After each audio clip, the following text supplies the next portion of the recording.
Hey superachievers! Let's talk about your brain today. Specifically, let's discuss the conscious part of your mind, your subconscious, and how they work together to keep you functioning. There are many resources out there if you'd like to learn more about this topic. I like two in particular, Thinking Fast and Slow by Daniel Kahneman, hopefully I said that right, and How to Have a Good Day by Caroline Webb. In the mentioned resources, the authors refer to your subconscious processes as System 1 and the conscious as System 2. I'm also going to throw in what I've learned from a few other sources as I've studied how we can maximize the use of these two systems. Throughout many studies over the years, psychologists have noted that we seem to have two different modes within our brains running parallel to each other. There is the part that takes care of a whole bunch of stuff automatically, and then there's the part that consciously engages in logical, rational thought. One mode more instinctive, and one mode more analytical. Let's dive into the conscious part of our brains first. Adding a bit of neuroscience, this is the prefrontal cortex region of the brain, our executive functioning, where we deliberately have thoughts. We reason through challenges, we plan out our schedule for the day, we decide how we're going to respond to a situation or person. Now, this part of our brain also burns up a lot of energy when we spend a lot of our time in it. Which brings us to the automatic system within our brains. This part of us resides in the limbic system part of our brain, also called the mammalian and lizard parts of our brain. This part of our brain helps us stay alive and conserve energy going through everyday life.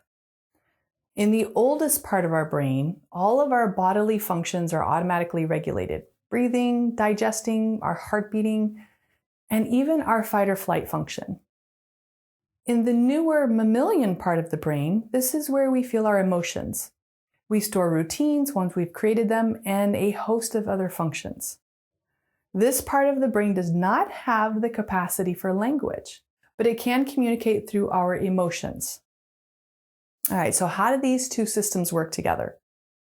When we come upon a new experience or we're consciously working through something, our thinking part of the brain gets involved.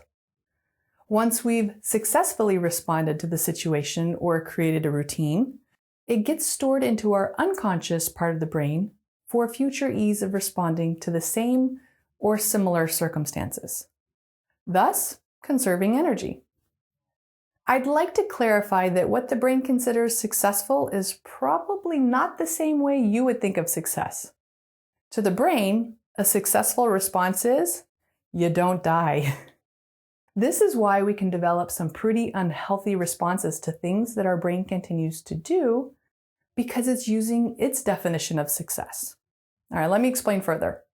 I like to think of these responses as little software programs that our brain creates, then stores for implementation next time a similar event occurs. Let's use how you respond to conflict as an example of both the process and the brain's definition of success. Most of us create this program for how we respond to conflict when we are young. Let's say you avoid conflict, which would not meet our conscious definition of success, by the way.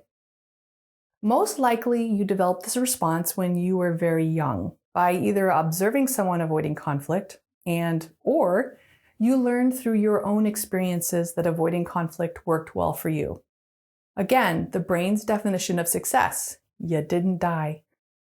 Then you stored that as a program in your brain, and anytime some sort of conflict arises, you immediately go into avoid mode without realizing it. Now, if you're working on being most effective in your responses, while this is your initial response, you learn to stop and think about what the most appropriate response is and then do it. In other words, your automatic brain had its initial response, which you experienced, and then you brought into the deliberate part of your brain to think about and choose a course of action that meets your definition of success, not automatic brain's definition of not dying. All right, so what does all of this mean? It means that we have a pretty cool system set up to help us survive and go through life without being totally exhausted, having to think about every little thing we encounter. It also means, however, that we need to make sure and engage the deliberate, rational part of our brains when the automatic part of our brain is getting in our way. Now, there are a lot of strategies to do this. However, I prefer a very simple one. Identify what automatic response is getting in your way, such as an immediate reaction to conflict. Then anytime that happens, stop. Think. Then choose how you will move forward and respond to the circumstances that's in alignment with what you consider to be effective and successful. It's a simple strategy, but it's not easy. There are no quick fixes for working on yourself. You gotta commit the time and effort it takes to retrain those automatic responses. My challenge for you today is to identify the response that is most getting in your way in whatever area of your life you want, and set an intention to start improving it today.